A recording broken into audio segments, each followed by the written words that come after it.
I started working the evening shift at a gym I couldn't really afford to be a member of. That's the truth. I only got the job because my friend Ethan quit suddenly and told the manager I was normal enough not to scare customers. Apparently that was the standard. So for 4 nights a week, I sat behind the front desk checking people in, folding towels, wiping down machines nobody ever wiped down themselves, and pretending I knew how to answer fitness questions. Protein shakes worth it? No idea, man. What's better for shoulders? Probably shoulder stuff. I wasn't exactly thriving. The gym itself was one of those newer places with black walls, bright white lighting, overpriced smoothies, and trainers who looked genetically engineered in a lab. Most of them barely acknowledged me beyond a nod when they came in. Except Shane. Shane showed up 2 weeks after I started. New trainer. Mid-20s, maybe a little older than me. Tall, broad shoulders, dark blonde hair that always looked slightly messy no matter how early his shift started. He had tattoos on one arm and this calm, low voice that somehow made everyone listen when he spoke. Even angry customers calmed down around him. The first thing I noticed about Shane wasn't that he was attractive. It was that he paid attention. "Hey, Lucas," he said on his second day working there. I looked up from the computer, surprised. "You know my name? It's on your tag." "Right. Yeah. Forgot about that." That got a smile out of him. Small. Quick. After that, he always stopped at the desk before leaving. "Busy night? You surviving over here? You ever actually seen someone use that stretching area?"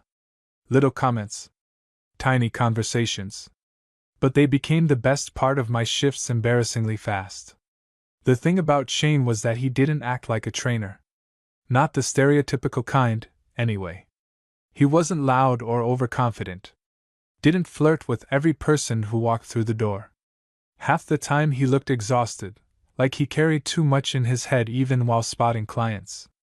One rainy Thursday night, around closing, I was outside struggling with my bike lock when Shane walked out. "You ride that thing home?" he asked. I glanced down at the ancient bike I'd owned since college. "Unfortunately. It's pouring." I noticed. He looked at the sky, then back at me. "Where do you live?" "About 20 minutes away." "On the bike?" "Yeah." He stared at me for a second like he was deciding something internally. "I'll drive you." I laughed immediately. "You don't have to do that." "I know. I'll survive." "You'll get pneumonia." "That feels dramatic." "Lucas," he said, already pulling his keys out, "get in the car." There was something weirdly difficult to argue with about him. So 5 minutes later, I was sitting in the passenger seat of Shane's truck, trying not to drip rainwater everywhere while he adjusted the heat. "Sorry," I muttered. "For what?" "Existing damply." That made him laugh under his breath. And somehow, that drive became a routine without either of us officially deciding it. After every closing shift we worked together, Shane drove me home. At first, I tried to refuse sometimes. "You seriously don't need to keep doing this. It's on my way." "It absolutely is not." "Close enough." Eventually, I stopped fighting him on it. The drive started stretching longer too. At first, it was 10 minutes. Music low. Small talk. Then suddenly we were sitting parked outside my apartment for another 40 minutes talking about stupid things that somehow turned personal without warning. His childhood in a tiny town 3 hours away. My failed attempt at studying business before realizing I hated every second of it. His habit of stress cleaning at 2 a.m. The fact that I still ate cereal for dinner most nights. "You absolutely look like a cereal for dinner person," he told me once. "What does that even mean?" "It means if I opened your cabinets right now, there'd be like 3 forks and 6 boxes of cereal." "There are 4 forks," I corrected. He looked way too pleased with himself after that. The strange part was how natural it felt. I wasn't used to easy connections. Usually with people, especially guys, I felt like I had to perform some version of myself to keep conversations alive. But Shane made silence feel normal too. Sometimes we'd just sit there after a shift, exhausted, listening to the quiet hum of the heater while rain hit the windshield. And somehow those were the moments I liked most. One night, maybe a month into the rides home, he asked casually, "You seeing anyone?" The question hit me harder than it should have. I kept my eyes on the window. "No. You want to?" I shrugged. "Depends. On? If they'd make my life better or just more complicated." Shane went quiet at that. Then he nodded slowly. "Fair answer." I wanted to ask him the same question back. I didn't. Mostly because I was scared of sounding too interested. But over the next couple weeks, I started noticing things.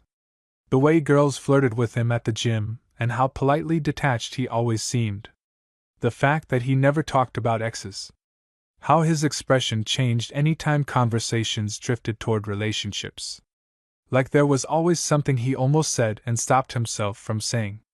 And maybe I imagined it, but sometimes during those late-night drives, the air between us felt too charged to just be friendship. Like we were both waiting for something neither of us knew how to start. One Friday night, the gym closed early because of a plumbing issue. Nobody was complaining except me because it meant losing hours. "Management acts like I'm not already broke," I muttered while helping stack towels behind the desk. Shane snorted from nearby. "You complain like an old man. I have the soul of one. You have the posture of one too. Wow." He grinned without looking up from the cleaning spray bottle in his hand. The gym emptied out quicker than usual after closing. Rain hammered against the front windows hard enough to blur the parking lot lights outside. "Storm's getting worse," I said. "Yeah." I grabbed my backpack. "Guess I should head before the roads flood." Shane glanced at me immediately. "You're not biking in that." "I've biked in worse." "You literally haven't." "True, but…" "Lucas." There it was again. That tone. Calm. Firm. Impossible to argue with. So 20 minutes later we were sitting in his truck, windshield wipers working overtime while thunder rattled somewhere above us. Traffic barely moved. "This might actually be the apocalypse," I muttered. If we die tonight, I need you to know I lied earlier." "About what?" "I actually have 5 forks." Shane laughed loudly enough that it startled me. Real laughter. Head tipping back slightly, hand tightening on the steering wheel. And for some reason, seeing him relax like that did something weird to my chest. The storm got bad enough that visibility practically disappeared. Shane leaned forward slightly, squinting through the windshield. "Yeah, okay. I'm not driving through this." "What?" He pulled into the empty parking lot of a closed coffee shop. "We're waiting it out." I looked around. Rain slammed against the truck roof so hard it sounded almost violent. "Honestly," I admitted. "Good call." The inside of the truck felt strangely small suddenly. Warm. Quiet except for the storm. Shane leaned back in his seat with a tired sigh. "Long week." "Yeah? You ever gonna tell me why you always look stressed after checking your phone?" His head turned toward me immediately. I hadn't meant to say that out loud. "You notice that?" he asked carefully. "You notice everything," I replied before thinking. That made something shift in his expression. Not dramatic. Just softer. Outside, thunder cracked somewhere close enough to make me jump slightly. Shane smiled faintly. "You scared of storms?" "No." Another thunderclap. "Maybe a little." "Good to know." "Oh, shut up." He laughed quietly again, then settled deeper into his seat. For a minute neither of us spoke. Then, unexpectedly, he said, "My ex used to hate storms too." I went still. Not because of the ex part. Because of the he. Shane didn't seem to notice my reaction immediately. His eyes stayed on the rain running down the windshield.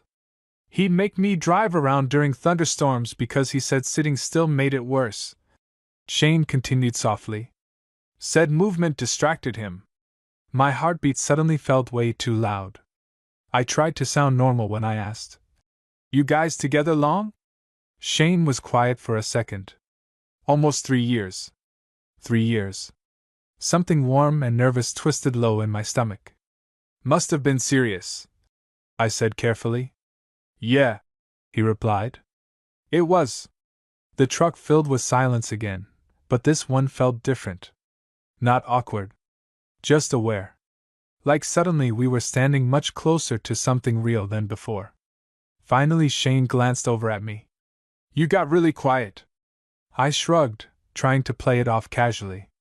Just listening. His eyes stayed on mine for a second too long. Then he smiled slightly.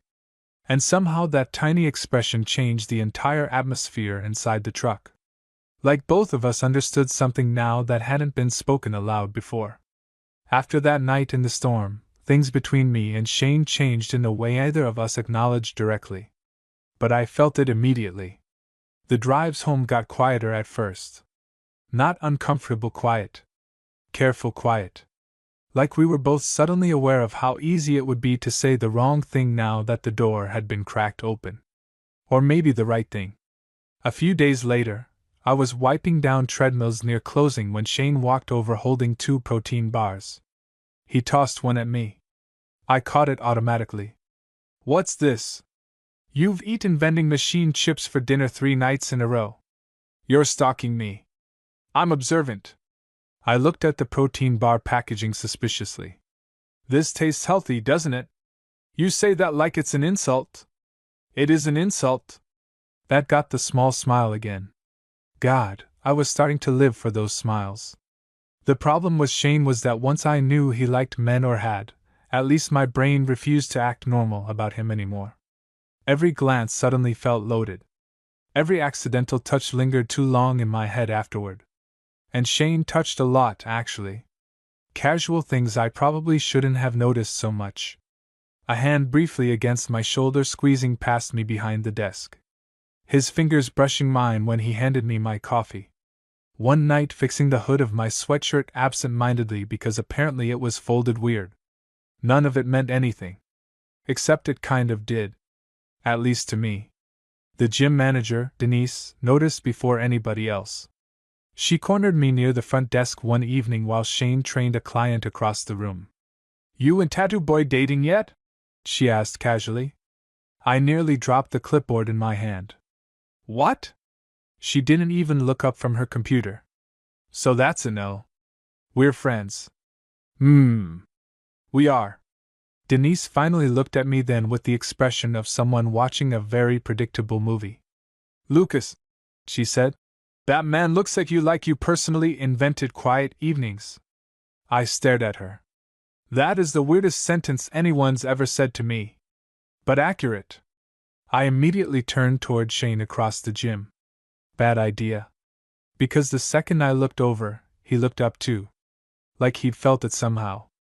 Our eyes locked for maybe 2 seconds before I forced myself to look away again. Denise made a soft humming noise beside me. Oh my God! I muttered. That night during the drive home, I became painfully aware of every inch of space inside the truck. Shane noticed something was off almost immediately. You're quiet tonight. Am I? Maybe I'm evolving. Into what? Someone mysterious. That's unfortunate. I liked you better as a disaster. I laughed despite myself. Shane glanced over briefly, smiling faintly, then focused back on the road. You okay though? There was something dangerous about the way he asked things sometimes. Calm enough to feel safe. Direct enough that it made lying difficult. Yeah, I said carefully. Just tired. He nodded slowly like he knew I wasn't telling the full truth but wasn't going to push. That should have relieved me. Instead it made me want to tell him everything. Which was a terrible idea. Because somewhere between late-night drives and shared dinners from drive-through bags and conversations in parked cars, I'd developed an actual problem. I liked him. Not casually. Not safely. I liked him in the embarrassing, consuming way where small things started mattering too much. The sound of his laugh from across the gym. The way he rolled up the sleeves of his hoodies absent-mindedly.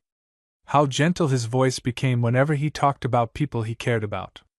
And worst of all, I couldn't tell if he felt it too or if I was just building castles out of basic human kindness. The answer came accidentally. About a week later, Shane invited me over. Not formally. It happened after a brutal closing shift where half the gym's power briefly went out, and one guy somehow got stuck inside the leg press machine. By the time we locked up, both of us looked exhausted. You eaten? Shane asked while we walked through the parking lot. Emotionally? No. He snorted. Physically? Also no. He unlocked his truck. Come over. I've got food. I should have said no.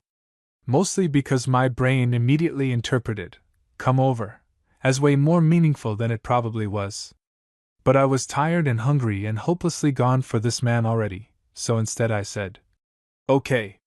Shane's apartment surprised me. Not because it was fancy, it wasn't. But because it felt so him. Quiet. Clean without looking sterile. Warm lighting. Books stacked unevenly on shelves beside dumbbells and resistance bands. A huge gray couch that looked aggressively comfortable. You actually live like an adult, I said while looking around. Terrifying, right? There's framed art. You say that like I committed a crime. I kind of assumed you slept on a mattress directly on the floor. That's just insulting. I smiled despite myself. Shane disappeared into the kitchen while I hovered awkwardly near the couch, trying not to overthink the fact that I was inside his apartment at almost midnight. You want pasta or are you emotionally committed to cereal? He called. Wow. Judgmental. That's not an answer. Pasta. Good choice. I wandered toward the kitchen doorway carefully. And that's when I noticed the photo on the fridge. Shane with another guy. Dark hair. Nice smile. Arms around each other casually. The X. Something strange tightened in my chest before I could stop it. Shane noticed where I was looking almost immediately. Oh, he said quietly. I looked away fast. Sorry. Wasn't snooping. You're fine. But the energy shifted slightly anyway. Shane stared at the pasta water for a second before speaking again. That picture's old. Okay. We broke up almost a year ago. I nodded carefully, unsure what the correct response was. Finally, he glanced over at me. He cheated, Shane said simply. The bluntness caught me off guard. Oh. Yeah. There wasn't anger in his voice anymore. Just tiredness. He kept apologizing after. Shane continued softly. Wanted another chance. Said it didn't mean anything. I leaned against the counter quietly listening. But once somebody makes you feel stupid for trusting them, he said, it changes things. Something about the way he admitted that made him suddenly feel more vulnerable than I'd ever seen him before. Not gym trainer Shane. Not calm, collected Shane. Just a guy who'd gotten hurt. I'm sorry, I said quietly. He shrugged once. Was a while ago. But it clearly still mattered. The kitchen fell quiet except for boiling water. Then unexpectedly, Shane asked, You ever been in love? The question hit me so fast I almost laughed from nerves. That bad, huh? No, I rubbed the back of my neck awkwardly. Not really. He looked surprised. Seriously? Seriously. How? I don't know, I admitted. Guess nobody's ruined my life enough yet. That got a real laugh out of him. You want that to happen eventually? What? The ruining my life part? The love part. I looked at him then. Really looked at him. And suddenly the kitchen felt too warm. Yeah, I admitted softly. I think so. Shane held my gaze for one dangerous second too long before turning back toward the stove again. Neither of us spoke after that. But the silence didn't feel empty anymore. It felt full of things we were both trying very hard not to say. After that night at Shane's apartment, I became deeply, painfully aware of him all the time. Not just when we were alone. Everywhere. At work, I'd catch myself tracking him across the gym without meaning to. The sound of his voice carried differently now. I noticed how patient he was with nervous new clients, How he always cleaned equipment even when nobody asked him to. How exhausted he looked after long shifts when he thought nobody was paying attention. And worst of all, he started noticing me noticing him. I realized it during a Tuesday evening shift. The gym was busy enough that we barely talked for almost 2 hours. I was stuck checking in members while Shane trained some finance guy who kept calling squats leg dips. At one point, Shane glanced toward the desk while explaining something to his client. Our eyes met instantly. Like they'd been looking for each other automatically. He looked away first this time. That should not have affected me as much as it did. "You're smiling at the computer," Denise said beside me suddenly. I nearly jumped. Jesus Christ. You two are exhausting. We're literally standing separately. I refused to continue this conversation on principle. Unfortunately, Denise was becoming more correct by the day. A few nights later, Shane drove me home after another closing shift. The city was quiet, streets mostly empty except for scattered headlights reflecting against wet pavement. Music played softly through the truck speakers, low enough that neither of us was really listening to it. "You off tomorrow?" Shane asked. "Yeah. You got plans?" I shrugged. "Probably laundry. Maybe stare at the wall for recreation. Huge day. I know how to have fun." He smiled faintly, fingers tapping once against the steering wheel. Then, casually, "You could come over again." My heartbeat immediately betrayed me. I tried to sound normal. "For pasta?" "Sure." That sounded suspiciously hesitant. "I mean," Shane said carefully, eyes still on the road, "it doesn't have to just be for pasta." Oh, that was absolutely not a friend sentence. The truck suddenly felt about 6 degrees warmer. I stared out the passenger window mostly because looking at him felt dangerous now. "You flirting with me?" I asked before my brain could stop me. Silence. Then Shane laughed softly under his breath. "Little bit." That single sentence completely destroyed whatever emotional stability I had left. I looked over at him finally. He wasn't smirking. Wasn't joking. Just watching the road with that calm expression that somehow made everything he said feel more serious. "You're very casual about dropping that information," I managed. "I've been trying not to for like 2 months." "What?" That finally made him glance at me. "You think I drive 20 extra minutes every night because I'm passionate about civic transportation?" I stared at him. The truck stopped at a red light. Shane looked over fully this time, one arm resting loosely against the steering wheel. "You're not exactly subtle either, Lucas." My entire body felt warm suddenly. "This feels fake," I muttered. "Why?" "Because stuff like this doesn't happen to me." His expression softened immediately at that. "It's happening, though." The light turned green.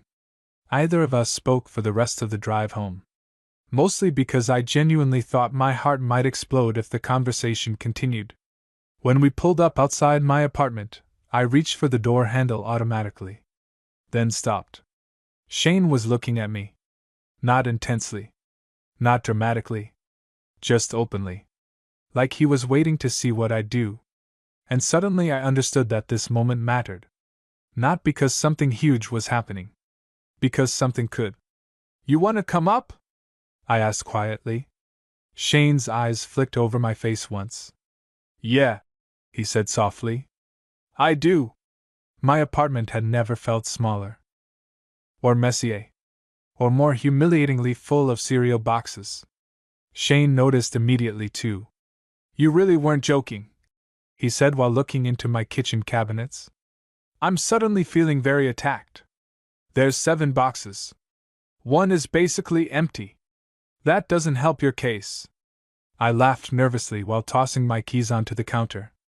The energy between us felt completely different now that everything had been acknowledged out loud. No more pretending. No more wondering. Which somehow made every little thing feel bigger. Shane leaned against the kitchen counter watching me quietly. "You nervous?" he asked. "Extremely." That got another soft smile out of him. "Why?" Because I've liked you for so long that this feels medically concerning. He laughed under his breath, head lowering briefly. Then he looked back at me. I was trying really hard not to like you at first. That surprised me enough to cut through my nerves slightly. Why? Because you worked with me. Very responsible. And because you looked at me like I was better than I am. The honesty in his voice caught me off guard. I frowned slightly. I don't think that. You don't know me that well yet. I know enough. Shane went quiet after that. Not distant. Just thoughtful. Then he pushed himself off the counter slowly. And walked closer. Every nerve in my body immediately became hyper-aware. You know, he said softly, stopping right in front of me. I've been thinking about kissing you since that storm. I think my brain fully stopped functioning for a second. Only since the storm? I asked weakly. He smiled. Okay, he admitted. Before that too. My apartment suddenly felt incredibly quiet. Shane was close enough now that I could see tiny details I'd never noticed before. A faint scar near his jaw. The tiredness under his eyes from long shifts. The way his expression softened every time he looked directly at me. You can tell me to slow down, he said quietly. Instead, I asked, are you always this calm? No, he admitted. Just trying not to scare you off.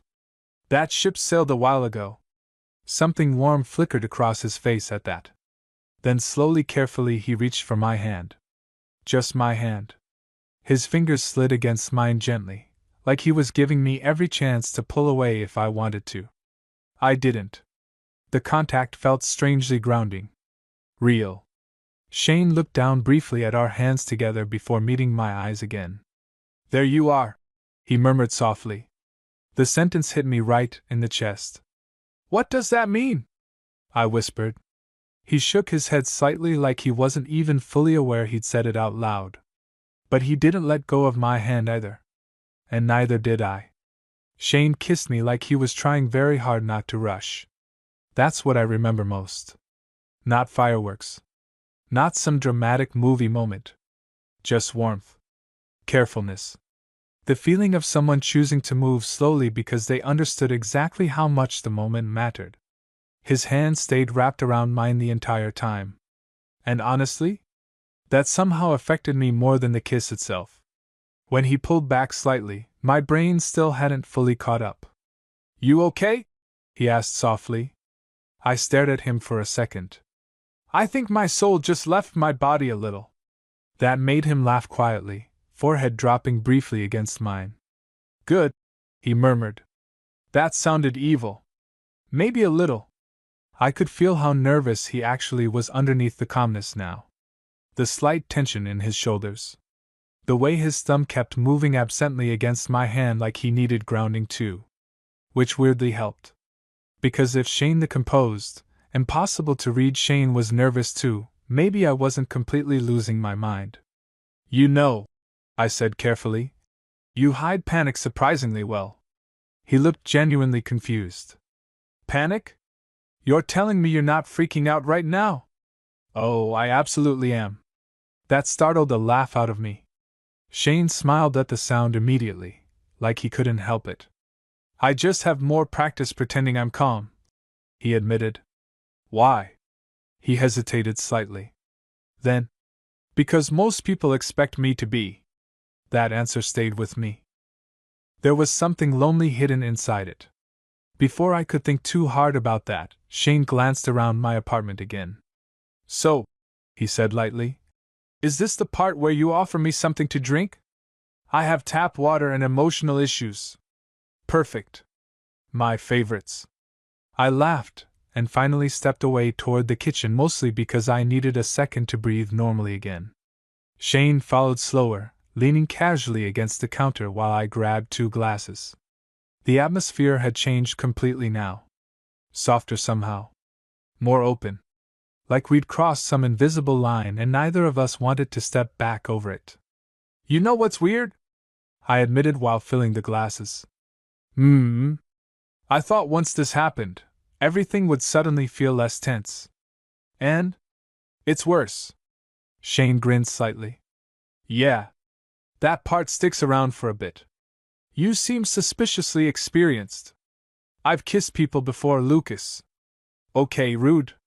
Don't bring facts into this. He laughed again. God. I was becoming addicted to making him laugh. The conversation drifted after that. Easier now somehow. We talked about stupid things at first because neither of us seemed fully ready to address the obvious. Bad gym playlists. Terrible clients. The fact that Denise absolutely knew something was happening before we did. She called you tattoo boy to my face, I admitted. Shane looked horrified. Absolutely not. She said you look at me like I invented quiet evenings. That actually made him freeze for a second. Then, that's weirdly specific. So you admit it? His eyes flicked toward mine carefully. I mean, he said softly, she's not completely wrong. That hit embarrassingly hard. I looked down at my glass mostly because I suddenly forgot how to act like a person again. Shane noticed immediately. You do that every time. What?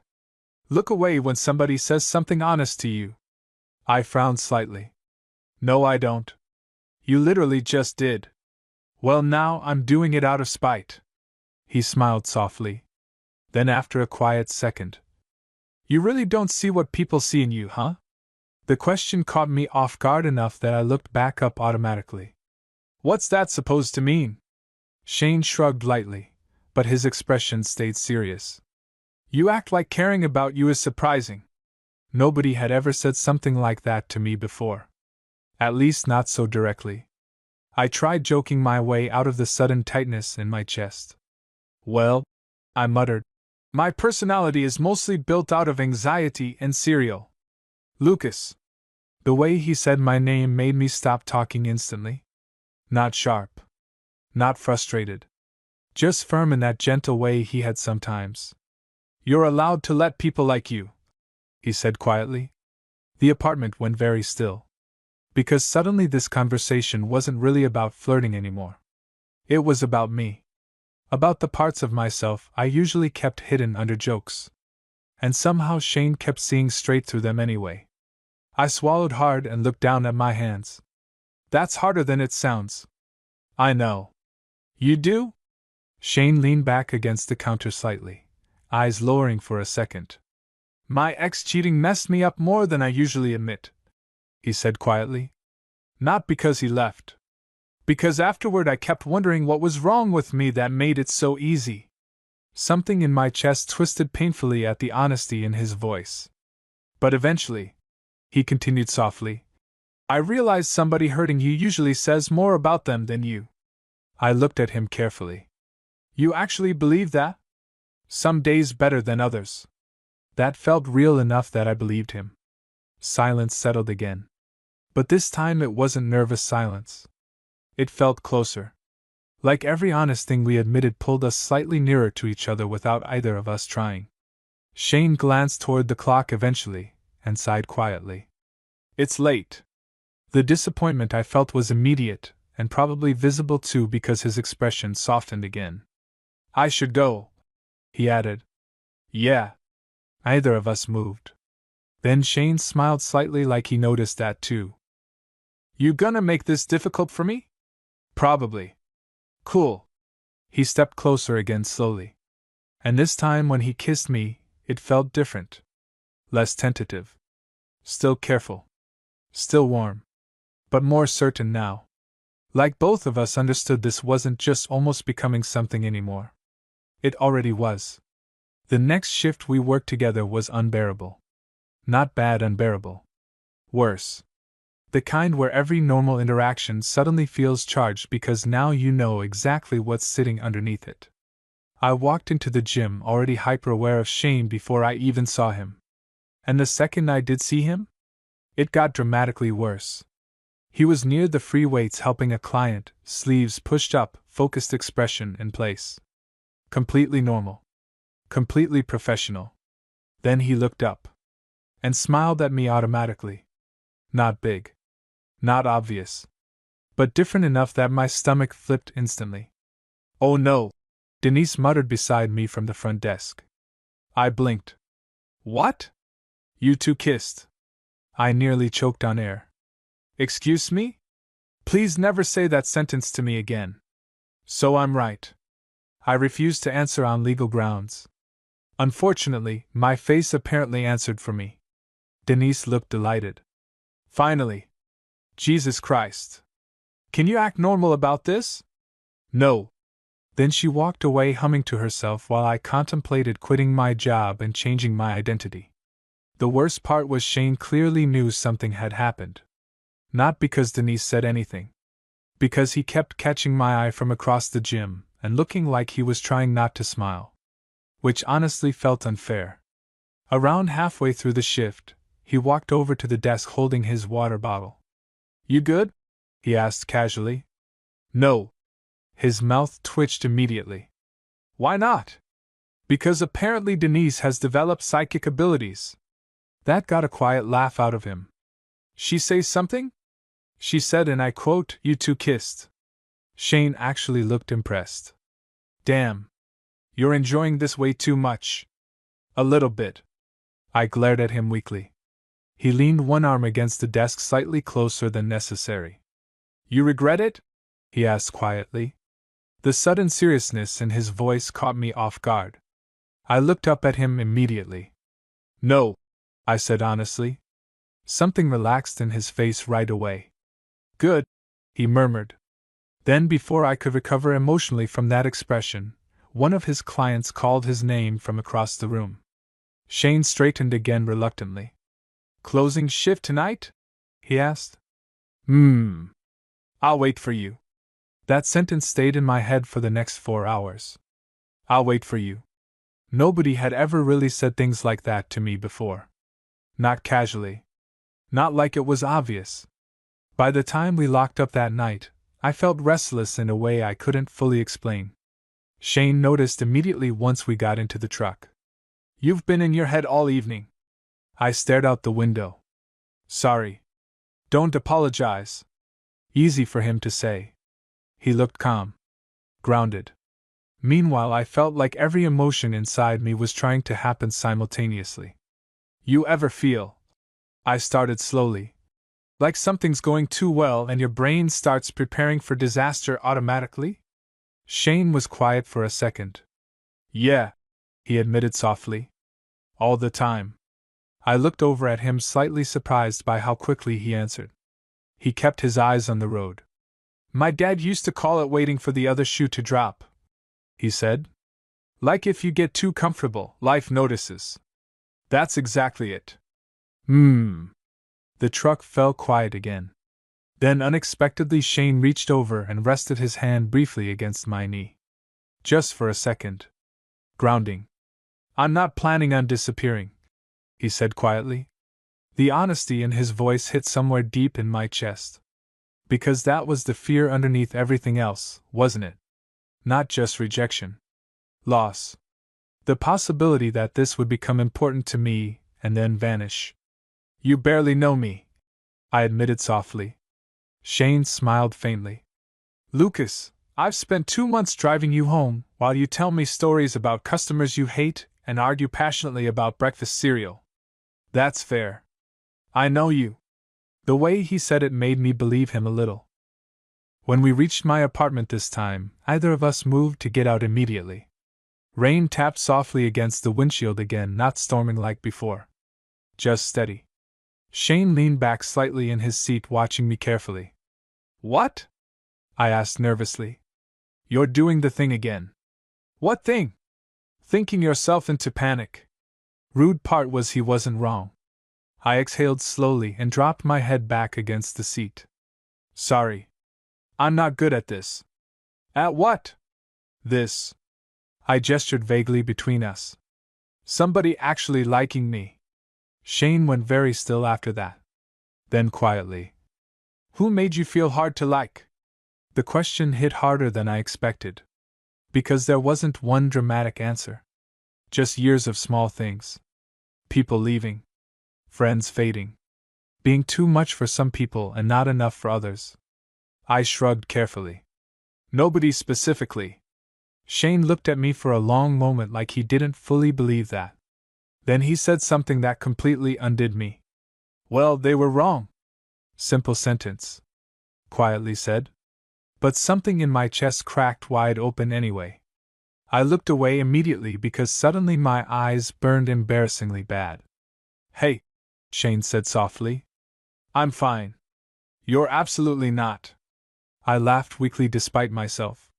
Shane reached over carefully, then not rushing, and tilted my chin slightly back toward him. You don't have to act okay every second around me, he said quietly. That did it. Not dramatic crying. Nothing huge. Just this awful, overwhelming feeling of being seen too clearly by someone I desperately wanted to keep seeing me anyway. Shane's expression softened instantly. Come here, he murmured. And when he pulled me into a hug, it felt so natural that somehow that made it worse. Because my body reacted like it already knew him. Trusted him. I pressed my face briefly against his shoulder, laughing once under my breath, mostly out of embarrassment. This is humiliating. No, Shane said softly. It's human. We stayed like that for a minute. Truck quiet around us. Rain outside. His hand moving slowly against my back in a way that felt calming without trying too hard. Then eventually I pulled back slightly. Shane looked at me carefully. Better? A little. Good. Neither of us moved far away though. And after a quiet second, Shane smiled faintly and said, You know, for someone who claimed he wasn't good at this, you're doing okay. I stared at him. Then laughed softly despite everything. And somewhere in the middle of that moment, sitting in his parked truck with rain outside and his hand still warm against mine, I realized something terrifying.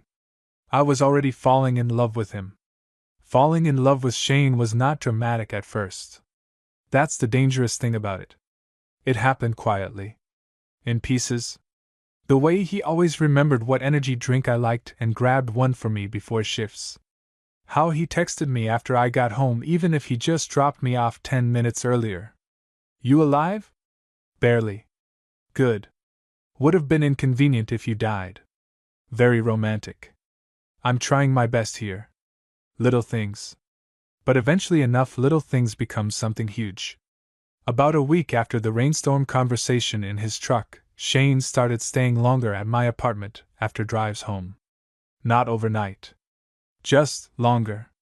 We'd sit on my couch watching terrible reality shows while arguing about contestants like our opinions mattered. You're defending him because he's attractive, I accused one night. No, Shane replied calmly. I'm defending him because everyone else on this show is deeply annoying. You literally called him beautiful 10 minutes ago. He is beautiful. I stared at him. Shane looked back at me innocently for approximately half a second before laughing. You're easy to mess with, he admitted. That was evil. A little. The ease between us started becoming my favorite part. Not just the flirting. Not just the tension. The comfort. Like somehow Shane had slipped into my life so naturally that I couldn't remember what evenings felt like before him anymore. And apparently other people noticed too. One afternoon Ethan stopped by the gym while I was working. He took one look at me talking to Shane near the desk and immediately narrowed his eyes. Oh my God! I frowned. What? You're glowing. I absolutely am not. You look like somebody in a coming-of-age movie. That is incredibly specific. Ethan glanced toward Shane, who was helping restack towels nearby. Then back at me. That man likes you an upsetting amount. My heartbeat reacted instantly despite how obvious that should have been by now. We're just figuring stuff out, I muttered. Ethan stared at me for a second. Then, Lucas. What? You just said figuring stuff out instead of immediately panicking and denying everything. I paused. Oh. That was new. The truth was, Shane made things feel strangely safe. Not uncomplicated. Definitely not emotionally safe in the sense that I wasn't constantly thinking about him. But safe to feel. Safe to want things. One night after closing, we stopped at a diner before he drove me home. It was nearly empty except for an exhausted waitress and two college students arguing quietly in a corner booth. Shane sat across from me wearing a dark hoodie with his sleeves pushed up, absently stirring coffee he barely drank. "You tired?" I asked. You've looked exhausted all week." He shrugged lightly. "Busy." But something about the answer felt incomplete. I studied him carefully across the table. "You okay?" That got his attention immediately. "What do you mean?" "I mean you do this thing when something's bothering you." "What thing?" "You go quieter." Shane stared at me for a second, then smiled faintly. "That's annoying. I'm observant." Apparently. But he still looked tired. Finally he sighed softly and leaned back against the booth. "My mom called earlier." "That bad, huh?" He laughed quietly through his nose. "You ever have family members who somehow make you feel 17 again no matter how old you get?" "All of them. She keeps asking why I never bring anybody around anymore." The sentence settled carefully between us. I looked down briefly at my coffee cup. "You don't have to tell her about me," I said quietly. Shane's expression changed immediately. "Lucas. I mean it. I know this is still new and I'm not hiding you." The certainty in his voice caught me off guard. Shane leaned forward slightly, eyes steady on mine now. "I haven't figured out what this is becoming yet," he admitted softly. "But I know I'm not ashamed of it." Something warm spread painfully through my chest. Because he said it so simply. Like it was obvious. I looked down again mostly because eye contact suddenly felt dangerous. Shane noticed. He always noticed. "You really expect people to leave eventually, huh?" he asked quietly. The question hit close enough to make me uncomfortable immediately. "I don't know." "Yes, you do." I picked at the edge of a napkin awkwardly. Shane's voice softened slightly. "Hey." I glanced back up reluctantly. "You know what I think?" he said. "What?" "I think you've gotten so used to people making affection feel temporary that you don't know what to do when it isn't." The silence after that felt enormous. Because he was right. Painfully right. Before I could answer, the waitress dropped off our food with the exhausted expression of somebody nearing the end of a double shift. "Anything else?" she asked. "No thanks," Shane replied politely. Then after she walked away, he looked back at me. "I scare you a little, don't I?" I laughed nervously. "A lot, actually." "Why?" "Because you feel important already." Shane went completely still. I immediately regretted saying it out loud. "Sorry," I muttered quickly. "That sounded intense." "No," he said softly. "It sounded honest." The diner suddenly felt too warm again. Shane looked at me for a long, quiet second before smiling slightly to himself. "What?" I asked suspiciously. "You know," he said, "I was planning to take this slow." "That sounds threatening. But then you keep saying things like that." I groaned immediately, and covered my face with one hand. "Can we pretend I'm cooler than this?" "Absolutely not." "Shane." He laughed softly again. Then after a quiet second, his expression gentled in that dangerous way that always made my chest tighten. "For what it's worth," he said quietly, "you feel important to me too." I swear my heart actually stopped for a second. The terrifying part? I believed him completely. Things with Shane stopped feeling temporary after that diner conversation. Not officially. We still hadn't labeled whatever we were becoming. Neither of us had done the boyfriend conversation yet. But something shifted anyway. The uncertainty faded. Not completely. Just enough. Shane started showing up differently after that. More openly. He'd lean against the front desk while I worked just to talk between clients. Started bringing me coffee without pretending it was accidental. One morning I walked into the gym and found a blueberry muffin sitting beside the computer with a sticky note that said, "Eat actual food for once." No name. No signature. Didn't need one. Denise saw me smiling at it and looked deeply exhausted immediately. "You two are disgusting." We haven't even done anything. You're emotionally flirting at industrial levels. I laughed despite myself and tucked the note into my pocket anyway. The worst part was how easy happiness started becoming around him. Which honestly terrified me a little. Because once you let yourself get comfortable, you have something to lose. That fear followed me quietly for days. Not because Shane gave me reasons to doubt him. Because he didn't. If anything, he was too consistent. Too gentle. Too steady. And people like that felt dangerous in a completely different way. One Friday night after closing, Shane invited me back to his apartment again. This time it didn't feel nerve-wracking walking inside. It felt familiar. My shoes by his door. His hoodie tossed over the couch. The sound of him moving around the kitchen while I looked through his ridiculous tea collection. You own 17 kinds of tea, I called. I contain multitudes. You contain old man energy. That too. I smiled to myself while opening random cabinets, mostly because I liked how natural being here felt now. Like my body had already decided this place was safe before my brain caught up. Shane walked back into the living room holding 2 bowls of pasta. You snooping? He asked. I'm learning your secrets. Dangerous hobby. I took the bowl from him carefully. Our fingers brushed briefly.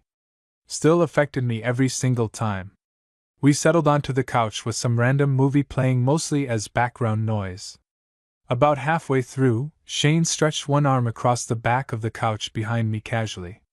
The movement was small, but intimate enough that my heartbeat noticeably changed pace anyway. I tried focusing on the movie. Failed completely.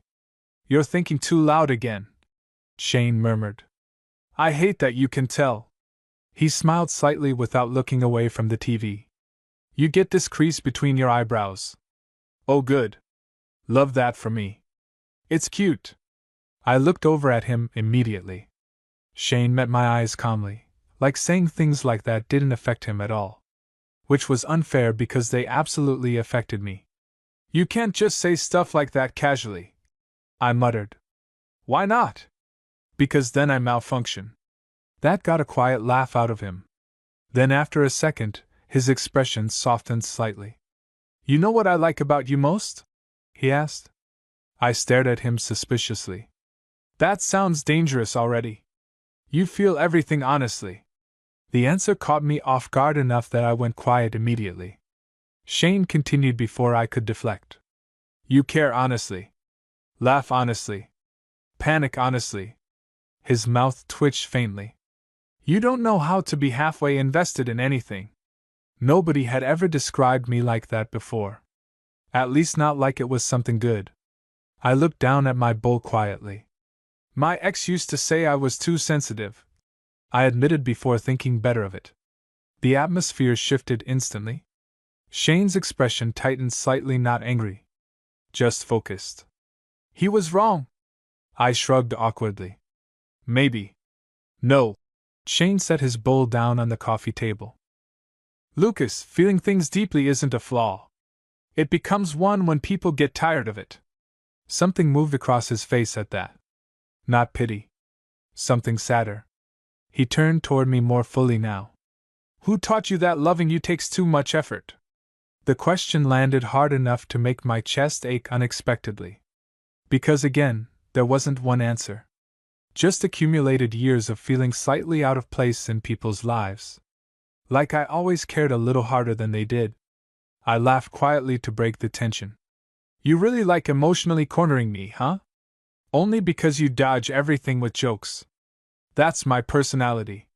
No, Shane said softly. That's your defense mechanism. The room went very still after that. Because he was right again. And honestly, I was getting tired of being seen so clearly by him. Not because I hated it. Because I liked it too much. Shane looked at me carefully for a second longer. Then quieter. You know I'm not asking for perfect, right? I frowned slightly. What? You act like you have to become easier to love before somebody stays. My throat tightened immediately. Shane reached over slowly then, fingers brushing lightly against mine where my hand rested on the couch. You don't, he said softly. That almost ruined me right there.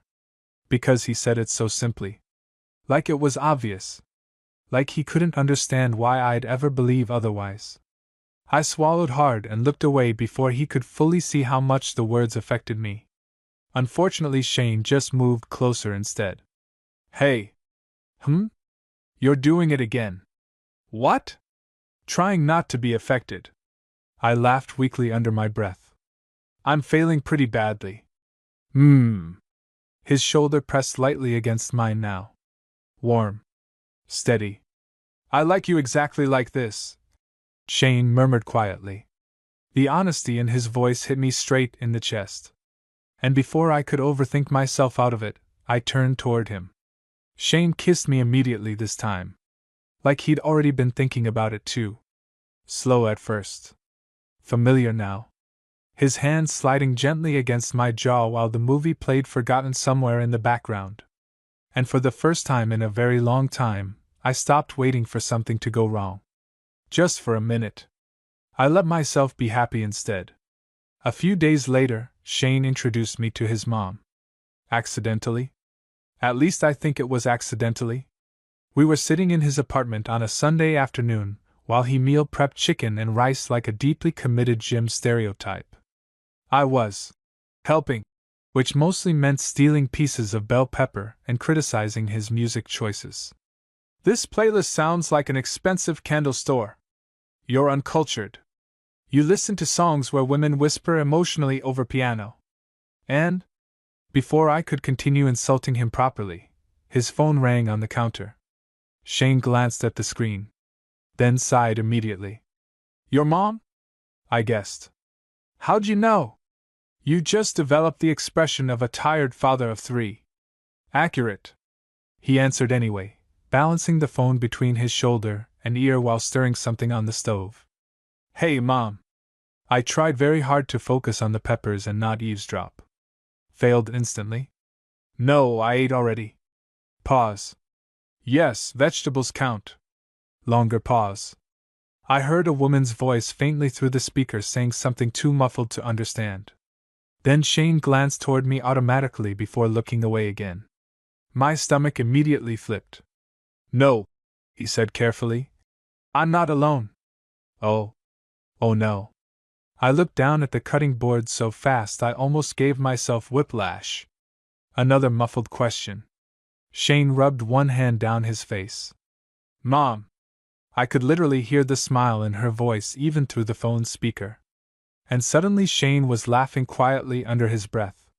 Fine, he muttered. Then he looked directly at me. Lucas, he said carefully, my mom wants to know if you exist or if I invented you. I stared at him in horror. You told her about me? She asked why I'd been smiling at my phone like an idiot for 3 weeks. That is deeply upsetting information. Shane grinned despite himself.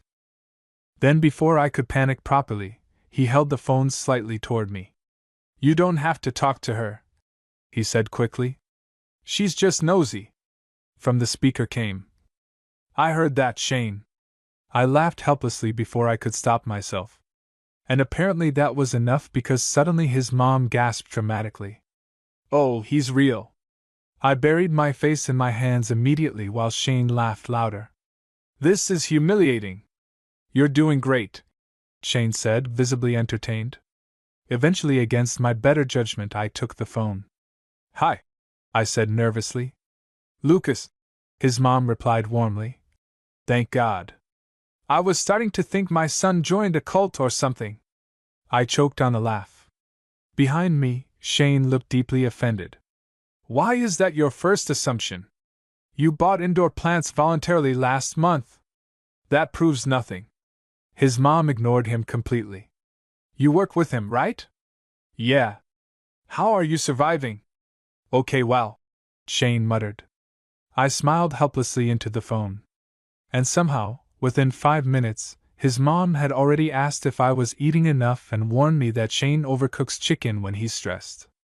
Mom. I'm helping. By the time the call ended, my face hurt from laughing. Shane tossed his phone onto the counter dramatically. Traitor. I like her. Everyone likes her. That's the problem. I watched him for a second after that. The relaxed way he moved around the kitchen. The fact that he'd let me into this part of his life without hesitation. How natural it suddenly felt standing here with him on a lazy Sunday afternoon. Something warm settled painfully deep in my chest. Shane noticed me staring almost immediately. What? I shook my head slightly. Nothing. Liar. I smiled faintly and leaned back against the counter. It's just weird. What is? You. His eyebrows lifted slightly. That sounds concerning. No, I mean. I laughed softly at myself. You're just really easy to picture in my life. The sentence slipped out before I could stop it. Silence followed instantly. I looked down at the floor, horrified with myself. Cool. Casual thing to say. But Shane wasn't laughing. When I glanced back up, he was watching me with that soft, impossible expression that always made my chest feel too tight. You know what's weird? He asked quietly. What? I was thinking the exact same thing this morning. That completely stole the air from my lungs. Shane stepped closer slowly, dish towel still hanging loosely over one shoulder. This scares me too, by the way, he admitted softly. You hide it better. Only externally. I smiled weakly. Then after a second, Shane reached out and lightly caught one of my belt loops, pulling me just a little closer toward him. Not dramatic. Just enough. I'm trying really hard not to rush you, he murmured. My heartbeat immediately betrayed me. You're not rushing me. His eyes searched mine carefully for a second like he was making sure I meant it. Then he smiled faintly. Good. And suddenly I realized something. At some point without noticing, this had stopped feeling fragile. Not because nothing could go wrong. Because Shane kept choosing me in small, steady ways over and over again. The rides home. The late-night conversations. The honesty. The way he looked at me like my feelings weren't inconvenient. Nobody had ever loved me carefully before. And maybe that's why it felt so overwhelming now. Later that night, after dinner and another terrible movie either of us paid attention to, Shane walked me downstairs to his truck even though I was literally staying over. You know, I said while laughing softly, this is objectively unnecessary. Then why are you doing it? Shane opened the passenger door dramatically for me. Because, he said, I'm committed to the bit. I rolled my eyes affectionately and climbed inside. But once he got into the driver's seat too, neither of us reached for the keys. The parking lot sat quiet around us. Warm yellow streetlights. Summer air drifting through the cracked windows. Shane looked over at me after a minute. You happy? He asked softly. The question caught me off guard in the gentlest way possible. Because the answer came immediately. Yeah, I admitted quietly. I really am. His expression softened instantly. Good, he murmured. Then he reached over and intertwined our fingers together across the center console like it was the most natural thing in the world. And this time? It finally felt natural to me too.